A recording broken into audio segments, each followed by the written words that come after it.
Be in the know with unlimited access to IBJ and Inside Indiana Business. Our in-depth coverage of all things business means you'll always be completely in the know. Subscribe for just $1 a week. Get started now at ibj.com/trial offer. AI is going to change and transform almost everything that we know for humanity. And some of it's going to create challenges that we can't even foresee. Hi, I'm Jayson Manship, host of Authentic and Agentic, presented by TechPoint. Every week on this show, we break down what's happening in AI and what it means for how we work, lead, and live. Join me for a human-focused conversation that keeps you ahead of the curve.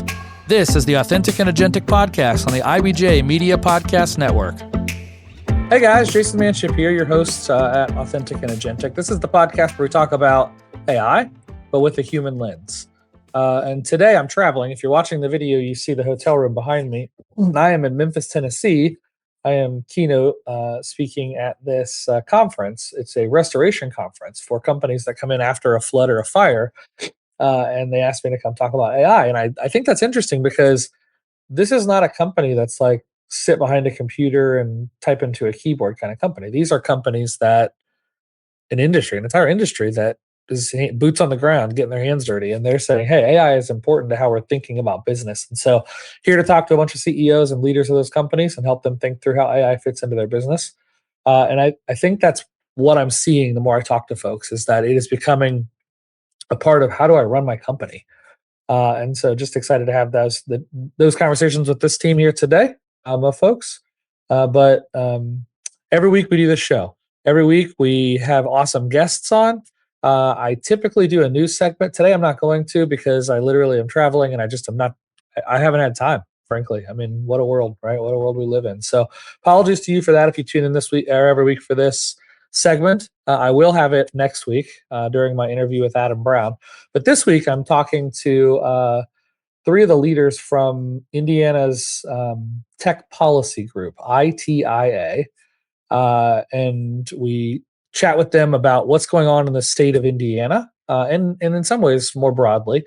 But it's really about how are legislators thinking about AI? What does that process look like? How does the sausage get made behind the scenes? And we got a good group of folks today. I've got John Wechsler, who's a close friend of mine, who's been on the podcast before. John's the CEO of Spokenote. Spokenote is incredible company out of Fishers, Indiana. I actually worked there for a good bit of time, helping John scale that company. But John's a serial entrepreneur, history of successes. If you've been in Fishers, you've been to Launch Fishers. He did the Fishers Test Kitchen. He did the Internet of Things Lab. He's got a handful of startups that have had a major impact here in the local community. And he's just one of the smartest guys I know. We talked to Zach Carstensen here. Zach is regional leader at Salesforce. Maybe you've heard of them. They've got a big tower in downtown Indianapolis. They are a huge tech company based in Silicon Valley, San Francisco specifically, and then their second biggest, I guess, group of humans that all work together under the Salesforce umbrella is here in Indianapolis. They acquired a company a few years back called ExactTarget, which was a huge boon to the local tech ecosystem, startup system. ExactTarget built something pretty magical with their email marketing tool for like commercial grade stuff. Salesforce brought that in-house, and Salesforce has really taken over the enterprise level. It was CRM. Now it's really like business operations. I mean, they have AI baked into all their stuff, and it is really neat to see that company, that product, those people continue to flourish in this space. So Zach brings a pretty cool perspective because he joins us actually from Chicago area, but he is the Indiana rep and follows policies and changes through how that works here in the state of Indiana. And then last is Jen Hallowell. Jennifer Hallowell has become a friend. I didn't know her well going into all of this, but man, she has been fighting on the forefront of tech innovation at the policy level for a long time. So she founded this organization. She's been around it a long time. And she is the one who is out there kind of boots on the ground, helping make Indiana's legislators and executive branch really think about technology and all of their considerations in terms of tax credits, in terms of funding, in terms of talent attraction. I mean, they've just that organization led by Jen is really a driving force for good in terms of the longitudinal success of the state of Indiana. So they're not just pushing for a specific thing. This isn't like a group that we're talking to today that is trying to hit some specific agenda item, and it's like, wow, if we get this, we win. This is the long term. These people are looking at this and saying, we really need to make a difference in the state of Indiana. Technology can help drive that, and so let's have that conversation. And so, really excited for my conversation with these three people today. Before we get to that, we're going to take a quick break from a couple of our sponsors. First up is TechPoint. They are the presenting sponsor of this show, and they have just been awesome to work with, as I've said many, many times. Well, in the next couple of weeks, I'm actually partnering with them for the Mira Awards. I will be at the Mira Awards interviewing winners as they come off stage. And so I'm really excited for that because I get a chance to talk to the people that are getting selected in real time.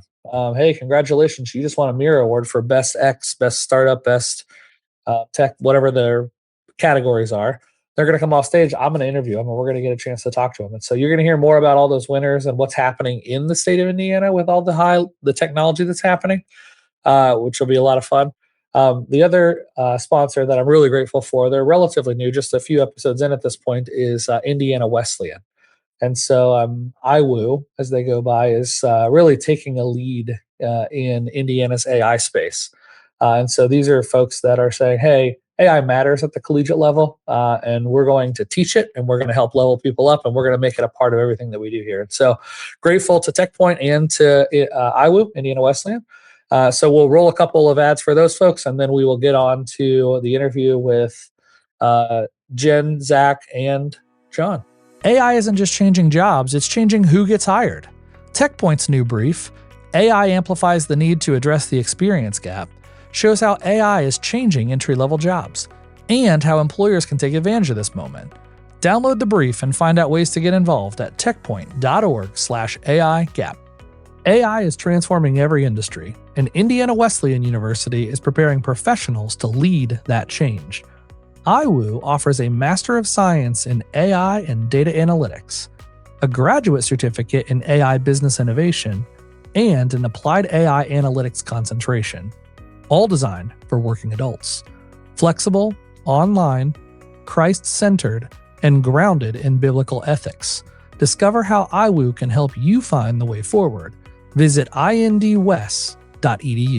Hi, team. Welcome to the Authentic and Agentic podcast. I have three folks today that are board members of ITIA, one of which is the executive director herself. I don't think I can call you Madam President, but you're definitely the leader of the org, Ms. Hallowell. So can you tell us a little bit about what ITIA is and what it does? Absolutely. So Indiana Technology and Innovation Association, we launched about 7 years ago and represent roughly 100 tech and innovation-driven companies across the state. And really our purpose is to bring tech and innovation-driven companies together, collaborate on policy, and identify areas that state government can either help advance technology and innovation type industries forward, or where there are issues, regulations that are overly burdensome, and advocate for those policies so that we can make Indiana even a better place for tech and innovation to thrive. Love that. With you on the call today, I have Zach from Salesforce and John from Spokenote. Both have some pretty cool backgrounds that I'll let them expand on as we get into this interview that I think will add a lot of flavor to this conversation. And so what I'd like to do, and maybe this is for Jen, you to start. Zach, I'd like your opinion on this too, because you work outside of just Indiana. You work in other groups also. But with AI's, it's taking over everything. It feels like it's just a part of everything we talk about now, right? Every TV commercial, every billboard, every conversation I have has the term AI in it. We look at this last legislative session here in Indiana. What came out of that? What actually changed? What's still in motion?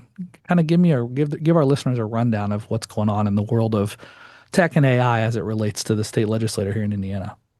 Sure. I would say, first of all, this last legislative session was a short session, And so there weren't as many major policies regarding AI that were advanced through that short session. It's definitely a topic of conversation, and I expect that we'll continue to see more, but there weren't any major initiatives that came out of this session. And frankly, in part, Indiana launched a AI task force a couple of years ago. And I think what a lot of the state leaders and legislators who are specifically focused on AI more than others are really looking and waiting to see if the federal government will act and enact some federal standards that would, frankly, that would help, I think, all companies who are interested in this so that you don't have a patchwork of 50 different state laws. But that being said, they are very intent on making sure that there are protections for, children and consumer protections. So that's an ongoing discussion. But I think the ideal scenario from state leader standpoint, and frankly, I think a lot of business standpoint, is that there would be a federal set of guidelines instead of something that you would have to, state by state comply with. Yeah, there's a lot of wisdom in that, and we'll get to that in a second. Zach, before we do though, you see other states and their policies and processes. How is this approach from Indiana different than maybe some of the other states you see? Yeah, I mean that's a fantastic question. From my vantage point, Indiana is taking a careful, deliberative approach, which I think will ultimately serve the state well. There is this question of will the federal government provide, some sort of overarching regulatory regime. I think everybody would like that, but the undercurrent of that is where does it make sense also for states to go beyond what a federal regime might put in place? Is it proper for a state to be regulating frontier models? Or is it better for the state of Indiana or any state to look more specifically at the things that are within their purview, education, for instance? Yeah. And I think that the deliberative approach that Indiana is taking is going to buy them time for the conversation to settle out, for them to understand the technology, both the good and the bad with the technology, and then proceed forward with whatever they do on the policy side from a very informed, thoughtful place. And they did that on privacy, of course. Like Indiana wasn't the first state to jump at privacy regulation. They saw what other states had done, iterated on that, and in my opinion, produced a very good comprehensive privacy law that considers business just as it considers consumer concerns. Well, let me take a step backwards there. So for the listeners that maybe don't know, why, I mean, can anybody on the call, John, maybe even you could weigh in on this one, but help them understand the difficulty of having, 50 different states, different rules, and trying to, you run a tech startup that serves the entire country, right? How hard would it be if everything was whack-a-mole at a state level or county level, or how far this goes? Yeah, I think to understate it, I would call that a disaster. Think about it. We're sitting here in Fishers, Indiana, and all of a sudden we need to know 50 states and 49 other states and how they handle, regulation around a web product, something that we're going to serve up and could be available anywhere. It also is a global challenge as well when you're doing business, whether it's in Europe. We intentionally right now do not go to Europe because we do not understand well enough GDPR style, the European style of managing privacy, right? In America, it's very different. We know those rules and regs, and it's also not managed state by state. There are some unique nuances you need to know and pay attention to. It's a little bit like sales tax, Jason, which, you have plenty of experience on the retail front, filing tax returns with 20 or so states and managing what you're collecting. And it's the same thing. It's just on a much bigger scale when you deal with a digital phenomenon like artificial intelligence. And, I absolutely echo Jen and Zach's comments that it feels like a federal thing with maybe some add-ins for infrastructure related to AI, or data centers are a hot button topic right now. How are we going to manage all of that supporting infrastructure? But the actual stakeholder and consumer facing AI regulatory environment, that should not be a state by state thing, in my opinion. Okay. And just to double click on what you said there, John, I have a board game store we sell online, e-commerce, and I currently have to file and pay in 16 different states. And every state has different rules on and I'm a tiny little board game shop, right? I mean, it is a pain in the butt. It is unreasonably difficult. And thankfully, there are spin-up companies that I can pay thousands of dollars to take that effort off of my plate, but it's not easy. And so I can only imagine in this world of bits and bytes and AI that's an impossible task. And that just to accentuate the point here, that is unneeded regulation and burden on small businesses. When you think about, you have to actually take money out of your margin to pay someone else just so you can comply with a state by state regulatory environment. And so I just, I just want to make sure that it's crystal clear that we're all better off without that kind of regulatory burden when you're trying to start a business. It makes it a lot harder than it needs to be. So let's talk a little bit about this federal direction then. I was at a conference in DC last week. Axios put one on. It was an AI conference put on by Axios. And I can't remember if it was Jim Vanderhei or Mike Allen. One of the leaders of the organization was interviewing a spokesperson from the White House. Apparently, the White House has rolled out their own national AI policy platform plan, right? I don't know this world very well. I don't know if that's puffery or if that's practical. I don't know if it's directional for Congress to take and run with. Like, can some of you who are smarter than me maybe weigh in and help us understand, like, is this just like a directional thing that we're saying at the top, or is this got some meat on the bone, or like what are we looking at here on the national side? I'm interested to hear what Zach has to say, but I'll just weigh in from my perspective.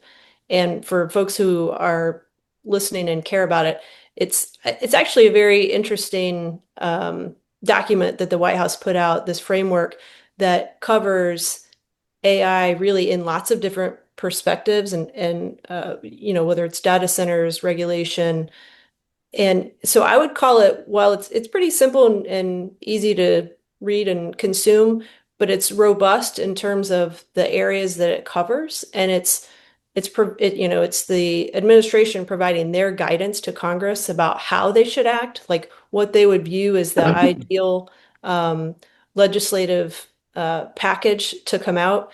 And anyway, I think it's very thoughtful, and it seems to me to be an effective approach. That we've really spent a lot of time to dial in where we think guardrails need to be. And so if Congress were to build out policy acting on this, I think it would be pretty effective. And I'm sure there may be things that certain folks don't like about parts of it, but overall, I thought it was a really beneficial, thoughtful document. Zach, I don't know if you want to weigh in. Yeah, I mean, federal policy isn't necessarily my wheelhouse, but I think we were pleasantly surprised at the nuance, like within this like second statement from the administration. If you remember, the first attempt at sort of setting the narrative on this really emphasized the state preemption piece. This document that Jennifer was referencing touches on a lot of the things that Salesforce cares about. Risk-based regulation, AI adoption, like skills training. There's the infrastructure piece as well. It's a much more varied and comprehensive, but also like it's really thoughtful. Like that, they're drilling into it. I hope it's not just it's not just like a messaging document. I hope there's there's a real attempt around whether it's the administration or folks in Congress to try to codify some of this and lead in this moment that very much like like we need federal leadership on the issue. That's great. And that's good to hear that perspective as well. Jen, you shared that it was a short session, so there's a lot of moving parts behind the scenes, and there's some national exposure happening and some conversations happening at a national level. If you were saying, this is what Indiana needs to get right when it comes to AI, because even that description of the federal policy talked about 15 different buckets or things to care about, right? We're not going to get them all right on our first swing. What does the organization, ITIA, what do you guys as leaders in the organization, like, how are you thinking about the AI side of this? Like, is it consumer protection? Is it innovation? Is it infrastructure? Is it, government use of AI? Is it jobs? Like, there are so many hard problems to solve here. How do you dig in and dive into these hard topics? I think first, if we could, and this is a big if, as we know, getting things through Congress is challenging, but if we would assume that Congress does act and do something along the lines that provides some of these basic protections that we've talked about, then I think the opportunity and really need for Indiana is three things. One, I think that state leaders, and this is really what the AI task force has been focused on more so far, is how can state government leverage AI to make state government smarter, more effective, more efficient, so that we can, deliver services to Hoosiers better and at a lower cost and save taxpayer dollars. So that's one, and I think that's where a lot of their focus is. The other two are in kind of K through 12, and the Department of Education Secretary Katie Jenner has already been really engaged in this, and they've put forward guidelines for school districts as to provide some guidance on how to use AI as a tool for teachers, how to, get kids to understand how to use it effectively, safely, in the right way, and when to cite it, and all those sorts of things. So they've really been kind of leading on that effort, which I think is fantastic, and we need to continue to do. And then the third piece is workforce development. We have to figure out how to make sure that Hoosiers understand and can leverage and use AI in the workforce, so that we are training or retraining people so that the Hoosier economy can be improved through the use of AI. Yeah, and I would double click on that a little bit with the focus on the education, K through 12 and higher ed, use of AI and training of AI, just literacy. The answer is certainly not to stick your head in the sand and just hope that it doesn't impact us. It is more transformative and more of a change than the introduction of the internet into our lives. AI is going to change and transform almost everything that we know for humanity, and some of it's going to create challenges that we can't even foresee. And I think the more literate we can be and more aware of the AI landscape, the better we are positioned to build a workforce that is work ready, but then also creating entrepreneurial opportunities for those that want to create the next generation of companies leveraging AI for good. Well, I want to dig into that a little bit. So AI does increase the speed at which we can get work done. It helps us be more autonomous. There's so much value that comes out of it. But with great power comes great responsibility, as Peter Parker's Uncle Ben told us. And so as we think about that, right, there's a line between supporting humans and replacing humans.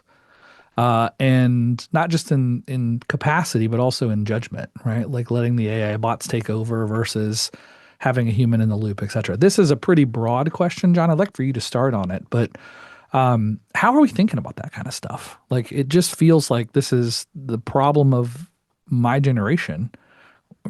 Oof.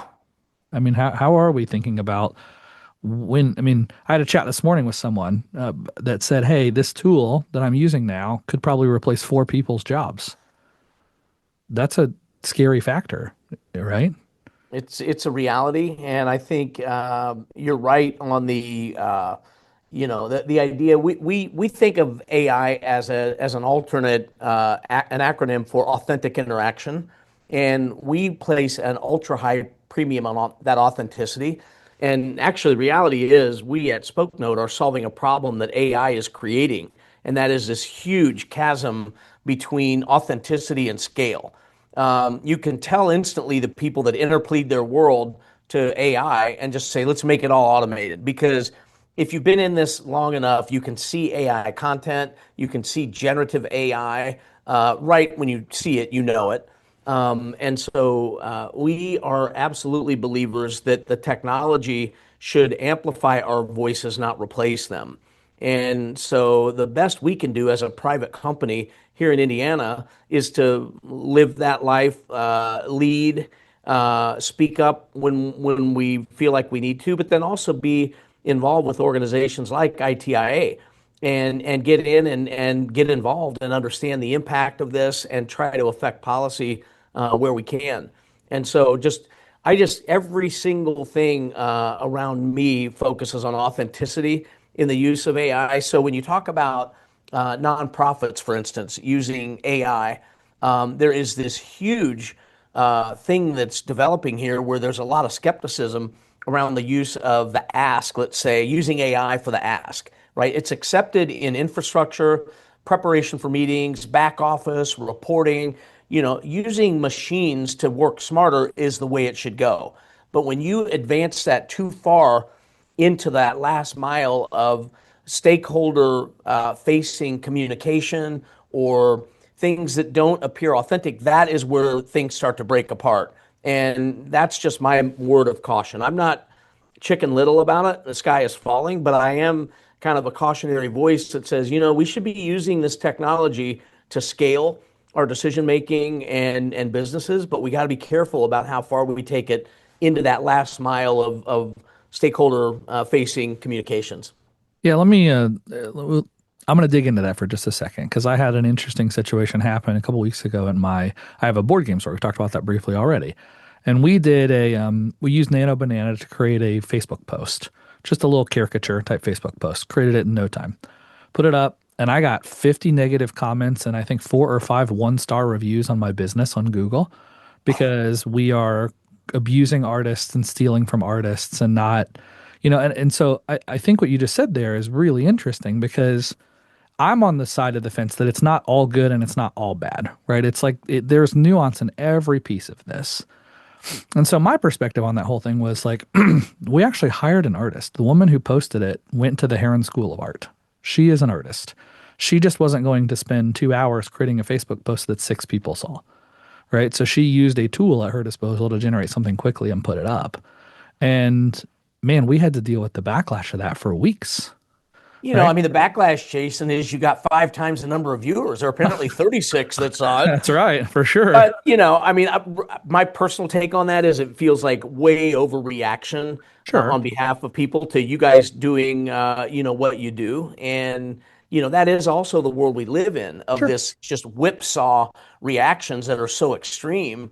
But, I don't think. As I've unpacked it over the last couple of weeks, I think it's when we don't understand something, right? We don't understand the nuance. We tend to just go towards a thing. And so it is AI art is bad, period, full stop, boycott, boycott, boycott. The very next week I was in DC at this Axios conference and one of the heads from Adobe was there, right? One of the literal C-suite people at Adobe was there talking. I don't know if you guys have used Adobe recently, but it's like all AI all the time in their tool, right? There is so much AI baked into their product. And that is a product designed for the creator community, right? Quite literally, it is designed for those people that are hating on the fact that AI is here. And so I only tell that story because I think what you said, John, is really interesting. We can't lose our authenticity. That is what makes us human. But we also have to understand that, like, if you put your head in the sand and just don't do anything, you're going to get blown out.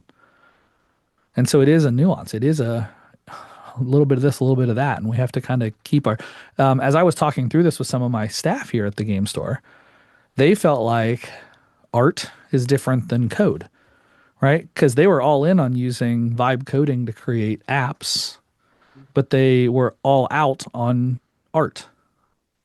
And the rationale that was shared with me was art feels like you're pouring your soul into it. It feels like your personality, and code is just like a work product, if that makes sense. So, I mean, I think there's just so much nuance in this. And the reason this podcast exists is because I want to have those types of conversations. I think we need to hear from more people. I have Jeb Banner coming on in a couple weeks. And I know, John, you probably know Jeb, but he's an artistic tech guy, right? And he has the coolest stories. And he is like weighing this stuff out on LinkedIn. Like, hey, I'm an artist. And he said something the other day. It was like, I had AI sing a song that I wrote and it performed it better than I ever could. And I didn't know what to think about that. Because it was both Well, amazing and awesome and scary and terrible and all of the above. 100%. And when you talk to Jeb, make sure to ask him about our experiment at South by Southwest. 16 years ago, we were together at South by Southwest and we did an experiment. And the experiment was, I am going to take his phone, his iPhone, for 24 hours, and I'm going to keep it. He's going to go through a day of South by without his phone. And then we're going to record him turning his phone back on and watching it just come to life. And that was a real thing that we did. And it was probably one of the most tumultuous 24 hours of his life to go through a tech and entertainment conference like South by without having access to any of the technology that would integrate into that experience. Imagine that, but now replace iPhone with AI and say, we're going to go 24 hours or we're going to go a week without being able to use AI to think through a problem, organize thoughts, generate, summary. I mean, I use it daily and it's central to really what we do now. And we are more productive with it, but it is going to be an essential element for any knowledge worker in the go forward. And it will make us all better workers at the end of the day. Our coders, our developers are 2 to 3 to 5 times more productive, 5 times more productive, by the way. So you can either sit there and chisel it out the old school way, or you can drop it in, get the code. You spend a little bit on code quality and investing on, integrating and making sure that it's what you wanted. But the reality is it's here to stay. Let's talk a little bit about trust, because I think authenticity to me is really driven by trust, right? That I can actually trust who you are, what you say, what you do. When I was in DC last week for the Axios thing, right as the president of Meta, Dina Powell McCormick, was coming on stage, 10 minutes before that, a landmark case came out of LA about social media's impact. I don't know if you guys saw this story, but in essence, the jury found them negligent or negligible or whatever the term is. I'm not a lawyer, so I don't know what the exact terms are. But the premise was that, they helped cause anxiety, depression, mental health issues through their social media platforms. And as I've kind of unpacked that over the last week on the show, what I've been thinking about is I think that we're seeing this trust change, right, with consumers. We're saying, hey, can I trust that thing? And so I'd be curious to hear, how realistic is it for us to expect AI-driven decisions to be explainable in plain English? What does it look like to have accountability in AI? What does it look like when tools are making decisions, when AI is doing its thing, right? How do we understand that? How do we know that it's got our best interests, or it's nuanced, or it's listening, or, man, it just feels like a hard thing to unpack. And the answers vary, by the way, depending on which model and the way they're being used. I mean, for instance, I was reading about Claude this week and some enhancements that you can put into your prompts that you can literally tell Claude to take a little more time on this. Think about this a little extra. It's kind of weird to think that a computing resource might hurry up and kind of make some things up, and just like we would if we were cutting corners and moving fast. Or you prompt the engine to say, take your time on this one. The answer quality matters more than the speed. It's really wild, but I do believe that it makes me a better manager at the end of the day to learn how to prompt and use AI, because now I find myself really methodically explaining what I need, what I expect, how I want to go about it. And it's funny because when you use that same methodology then with a human and you face them and you say, here's what I'd like, I expect this, do this, by the way, spend a little more time, you get better results all the way around. So The trust thing is very real. One other thing, you're nodding there, Jen. I'm curious to hear what's on your mind. But there is a book that we're really big fans of, and right now we're mentioning it everywhere we go. It's called Neuro Giving, and it's by Cherry and Koshi. And the book focuses on the science, the neuroscience of the nonprofit world, and what makes people, want to give, what makes for trust in a relationship. And there's a whole lot about AI in there to unpack, and that is that we tend to not trust things that are perfect. When you watch something that is flawless, your first thought is like, it just seems like inauthentic that they didn't give an, or they didn't scratch, they didn't take a drink of a soda. There's something about authentically being a human that makes us a little more trustworthy. And so it's the one thing that we really risk giving up if we interplead too much of this world to the messaging, with AI. My Google Notebook LM podcast people, where you give them a thing and it generates a podcast in real time. If you haven't tried that, you should. But last week I caught my two fake AI hosts talking to each other, and one of them actually coughed. And I'm like, oh my God, what are we doing here? It was Nice. very weird. Very weird. I remember about a year ago when the first time, just like that, Chat GPT empathized with me. And I had a really tough topic that I was trying to coach someone on, and I was dumping it in to get some things to think about and kind of broaden the discussion a little bit.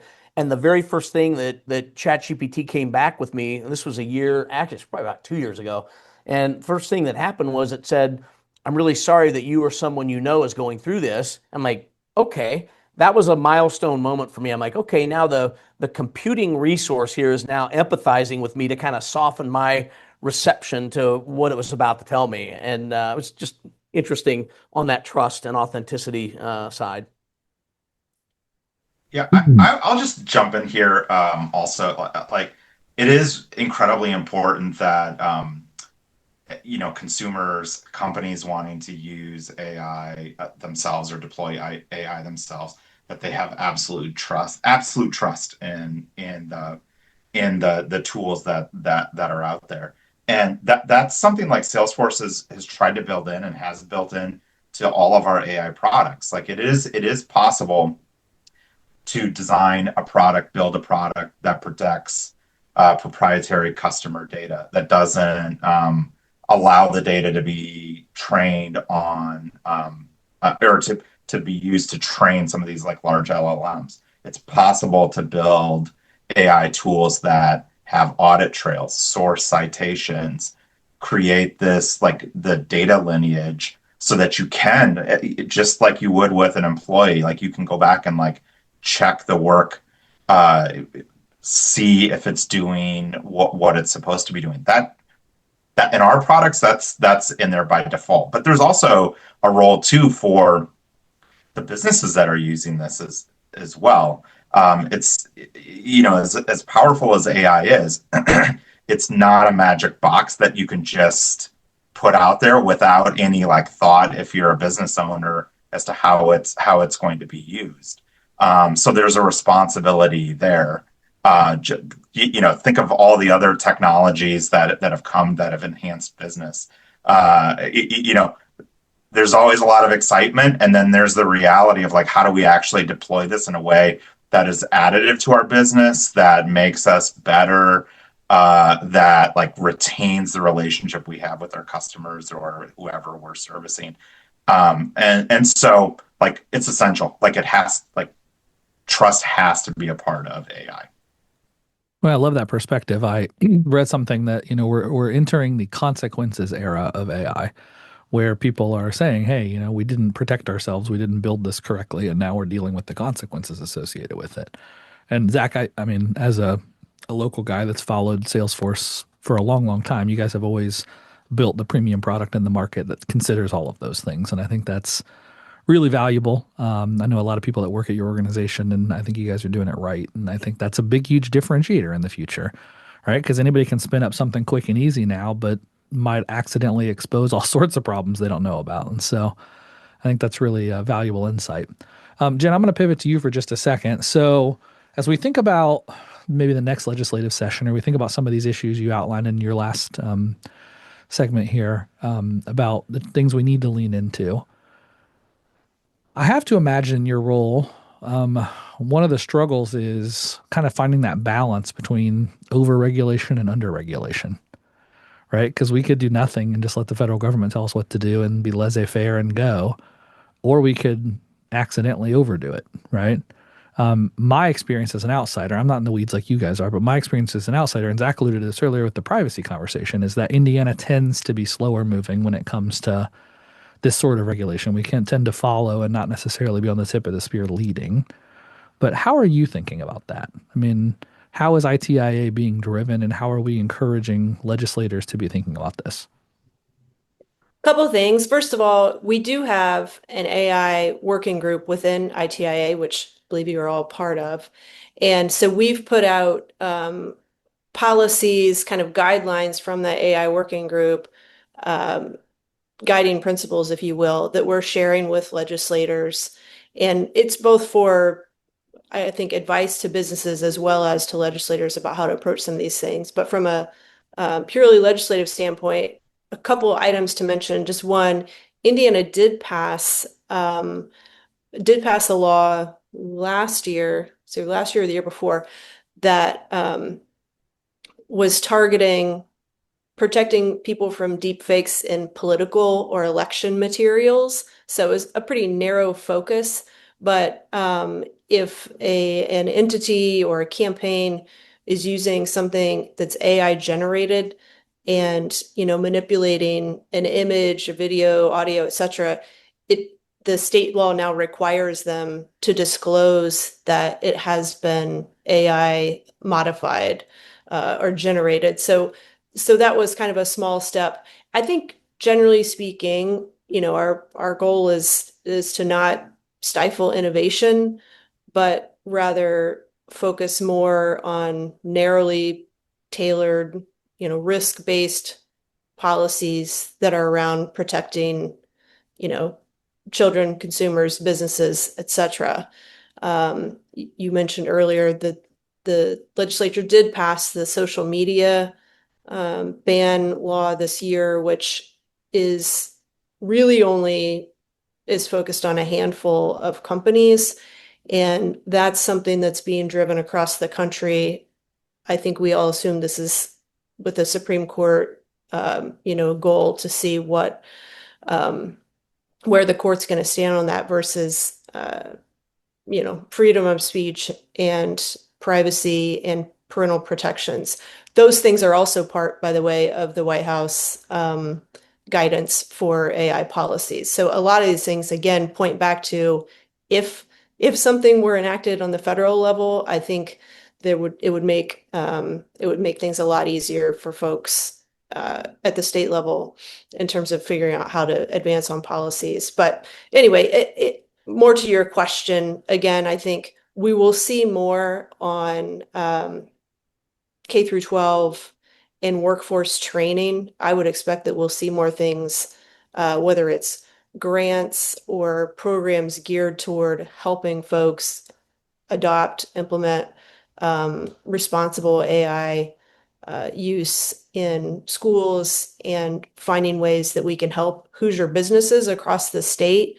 Maybe some of those small, medium-sized businesses that are less tech savvy, how we can help them be more exposed and implement use of AI in their companies to be more competitive. I think that's something that we would expect to see soon.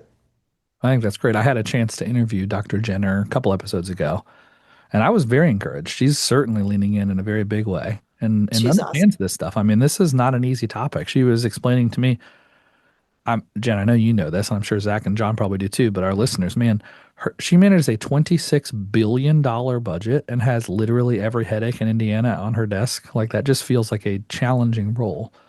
And I was very impressed by her approach and her attitude and how she's attacking some of this stuff. So very, very cool. Yeah, we are on the what is it called, the workforce team or whatever it is for AI, the internal subcommittee group or whatever at ITIA. So just for the audience, The things that the group has been focused on are human centricity and dignity, operational accountability, right? So being able to trace and explain stuff, oversight and compliance, that sort of thing. And then also data and privacy, right? Because those are things that matter too. And so, yeah, it's been neat. It's been really neat to see the organization lean in and say, these are the things we care about. These are the things that as you're drafting policy or having these conversations, these are the things that we want to make sure that you're watching.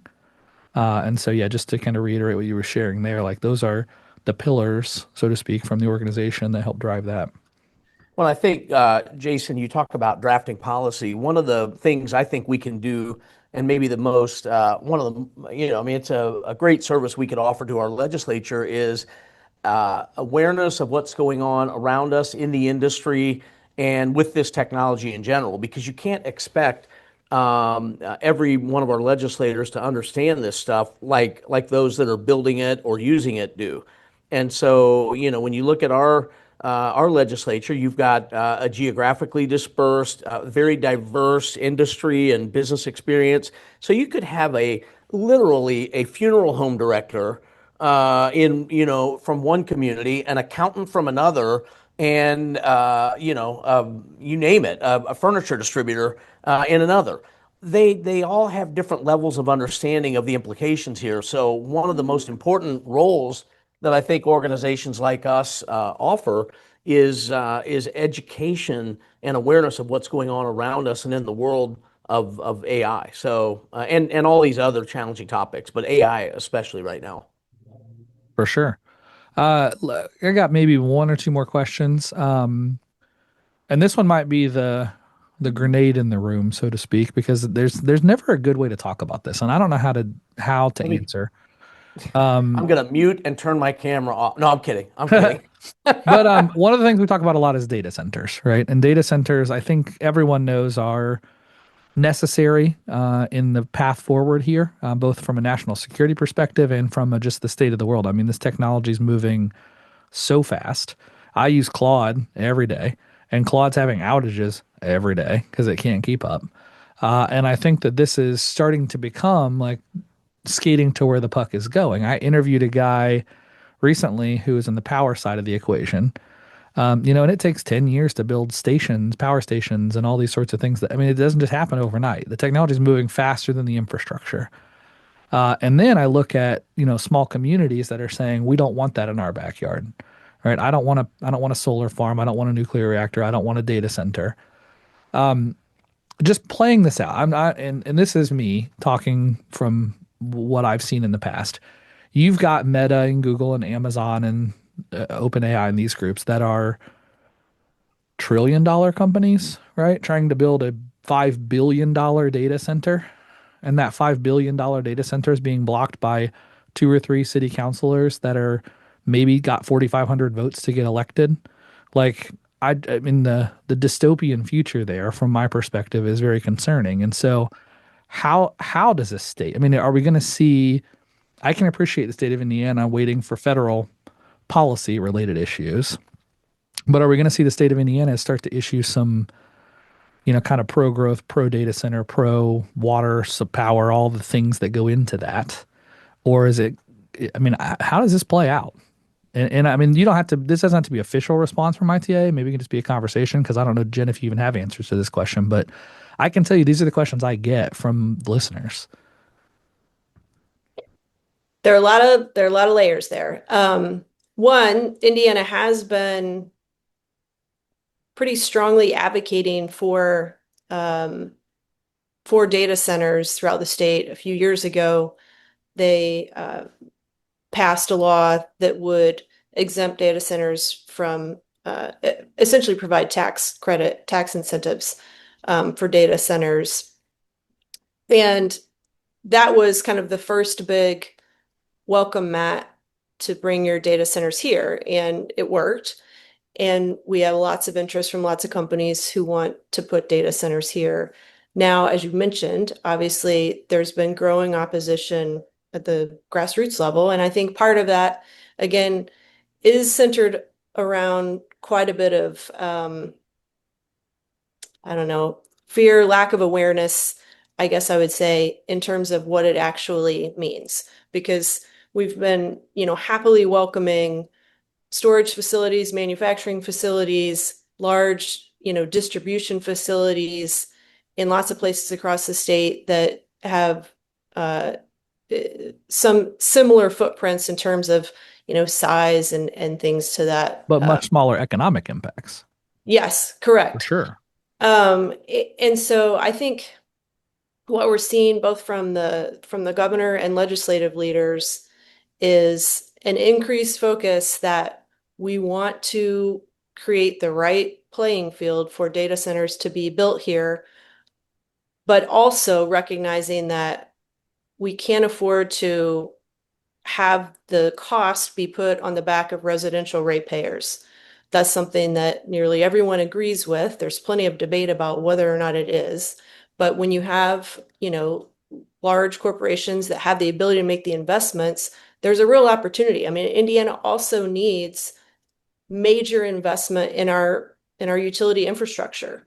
It's a constant, I mean, just like roads, it's a constant things that you need to keep investing in. And we have this opportunity to use the interest from data center developers to help fund some of the cost of that utility infrastructure. So I think if you can find the right balance that protects residential ratepayers, then ideally you will see more acceptance. Part of it is, I think, some misinformation with regard to water use and other things. And certainly there are lots of different types of developments, but what we've seen recently are some it's like a closed loop system, right? Where they're recycling water. The water use is much less than what had been projected or predicted long before. It all depends on how it's done. I think there's a way for them to be built out in Indiana that can both protect ratepayers on utility costs and also be mindful of water usage. And then, you can set different parameters as far as setbacks and noise and things like that, to protect communities. So I think we really need to get it right. Folks are focused on that. They also, in this past session, did pass language requiring essentially a study to be done on data centers that the Indiana Finance Authority is charged with doing and providing information to the Economic Development Corporation as to the kind of challenges and opportunities. So lots and lots of discussion. I think it's going to continue to grow, but for sure, I would say overall, Indiana has a welcome mat out, and I think that's the right. I think that's the right approach as long as we have all these guardrails that are protecting ratepayers and protecting communities where they might be placed. That's really encouraging to hear. It's like everything else in this whole conversation. It's nuanced. There's no right or wrong. We don't just want you to come in and kind of mess up all of our land and just to build a thing, right? But also I like to hear that we're open for business because this is going to happen somewhere, right? And if it can generate economic impact and help us improve infrastructure, and I mean, some of the studies I've seen, they bring a $5 billion data center to town. That adds millions of dollars to local school systems. Like that's a real thing. And so I'm just super fascinated by this conversation. I think it's one that doesn't have a perfect, just like click a button answer, but I'm encouraged, Jen, to hear that they're talking about it and people are studying it and they're working hard to try to answer that question. Yeah, I mean, to your point, Jason. Go ahead, Jen. Go ahead, Jen. I was just going to say one other thing, which I should have touched on, you did, Jason, is the investment in local communities. So we are seeing these companies come in and offer significant investments to local communities and schools, to be good community partners, obviously providing some incentive to be there. And part of the legislation that was passed this year does require them to pay a certain amount that would to local communities of the utility taxes that essentially they're offset from the tax credits that were passed, or not tax credits, but the exemption that was passed a few years ago. So there's a real opportunity for communities if they're willing to seize it. And as you said, the one of the challenges is if you get 25 angry folks in a room at a council meeting, sometimes that can be pretty overwhelming for the counselors who maybe aren't used to having more than one or two people show up to speak about something. So it gets pretty noisy. And then just lastly, sometimes there's some irony in how opposition groups are mobilizing, certainly using AI and leveraging the systems that we have to have. I mean, at the end of the day, data centers are vital digital infrastructure that we need to be a strong and competitive economy. So I just think we have to do it the right way, and that's what I think folks are trying to do from the state level. I'm going to speak to that briefly because I guess I'm probably allowed to say this. You guys probably couldn't, but I was doing a research project, I don't know, maybe a year and a half ago, about a Facebook group in particular that was an anti something Facebook group, right, in one of these small towns. And to your point, 25 people show up to a city council meeting and it feels like the whole world's against you, right?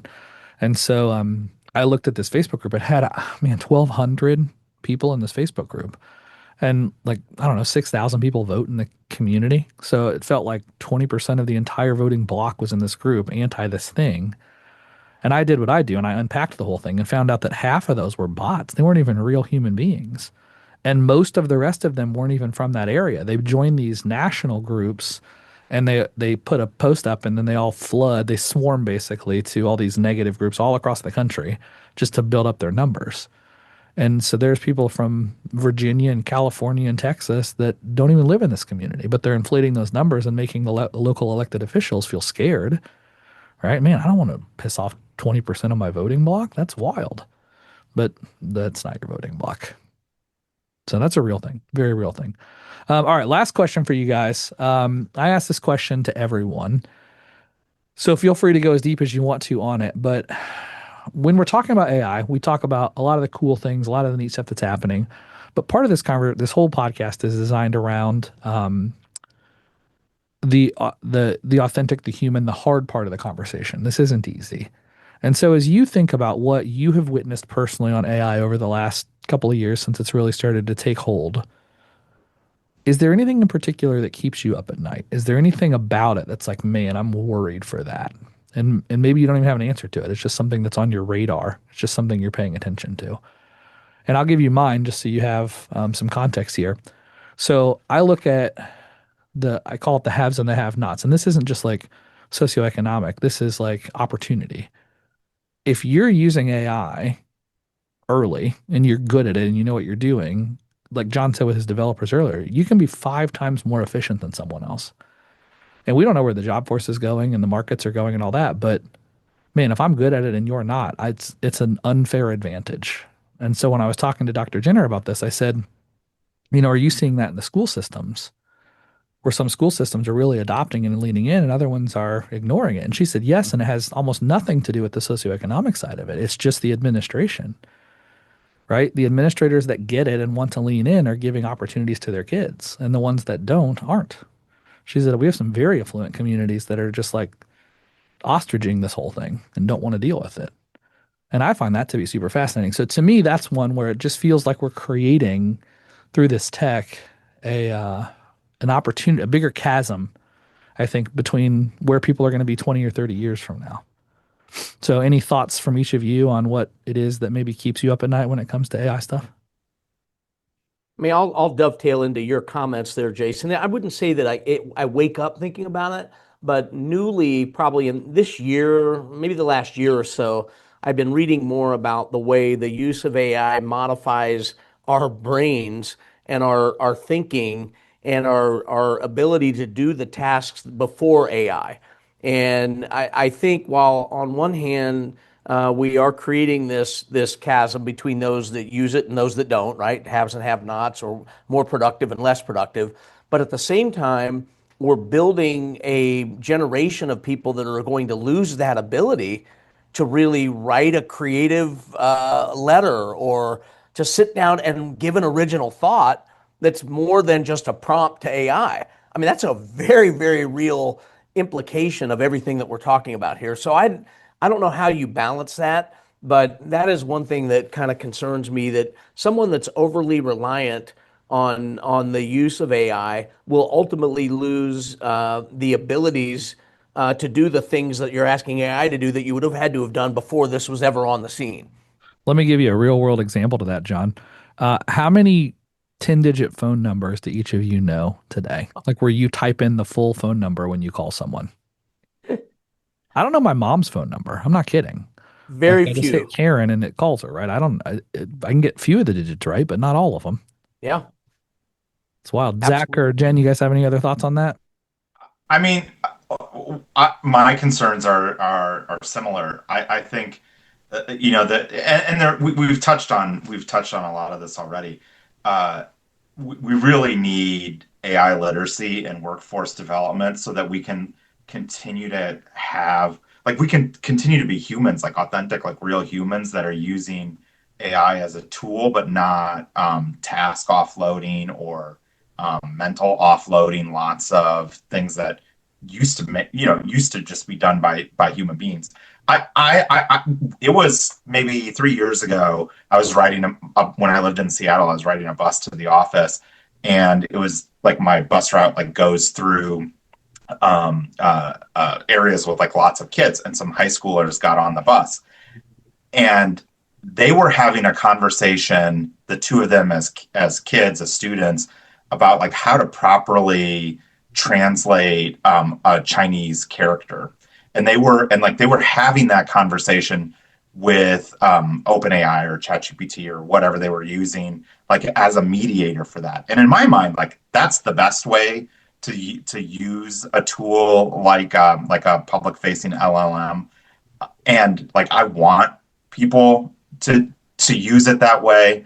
It's not something to be afraid of, but it also requires like we've said this before, like we have to take it seriously. Like people have to be like literate into like what AI can and cannot do. Like where do we just as people like put the boundaries beyond of which like we're not going to go, so we can retain that authenticity. So it doesn't feel like we're quite there for having that conversation as a society yet, but there's momentum toward it. Jen, any final thoughts? I think I agree with John. I do worry about what happens to the kind of our ability to be creative and reward people for creativity, because I can make songs and poems and things on ChatGPT now that I certainly couldn't have made before. And I worry about people being left behind, whether that's kids or businesses.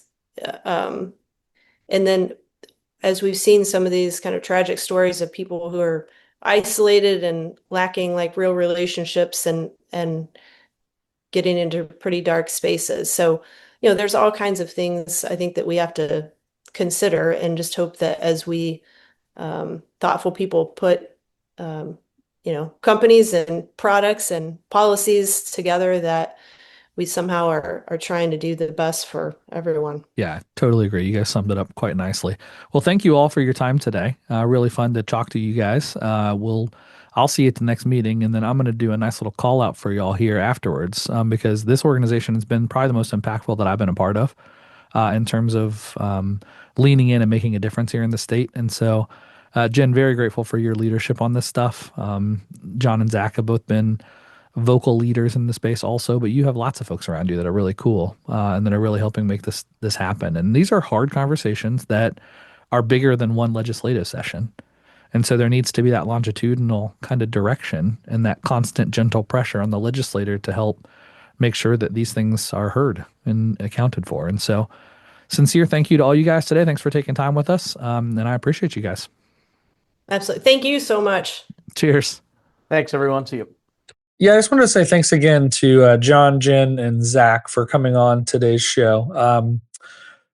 These are people that are choosing to spend their time making the local community, the world around them, a better place. And I think it's really awesome. And so one thing I do want to do here as a final call out is, if you're in the tech space, if you're interested in this conversation, if you want to have a voice at the table with the Indiana legislator, with the governor, with folks that are driving policy, I think that you should go to indianatechnology.org and join ITIA.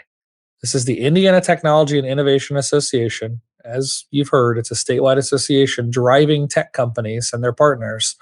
Go there, sign up, join, come to some of these meetings, be a part of this conversation.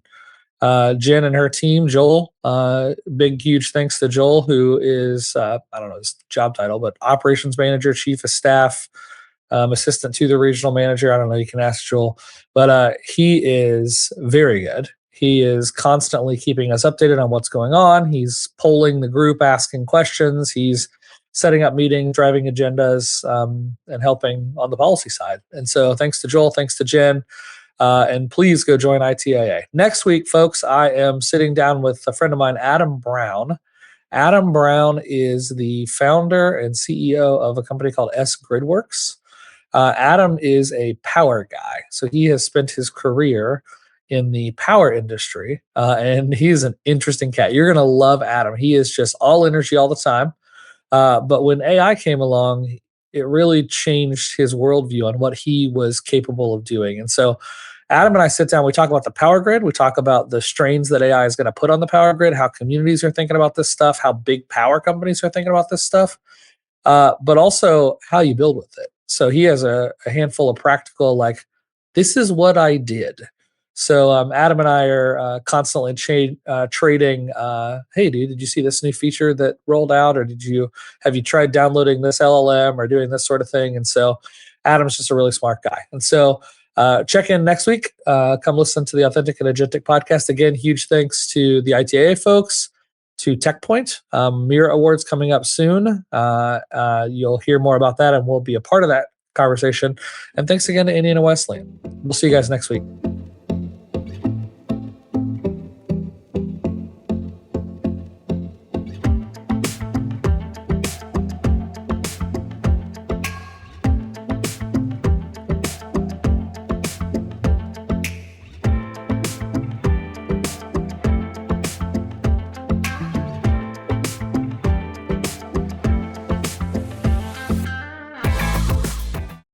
I'm Tiffany Souter, mom of four, wife, entrepreneur, and host of the Life of And podcast. For years, I built my life with brute force, a successful business, a growing family, and absolutely zero margin. I was tired, snappy, and felt constantly behind, and I was too afraid to admit it. Everything changed when I stopped trying to do more and started building systems that actually worked for my real life. If you too are craving more peace, more presence, and just more time for you, I'd love for you to join me on the Life of And.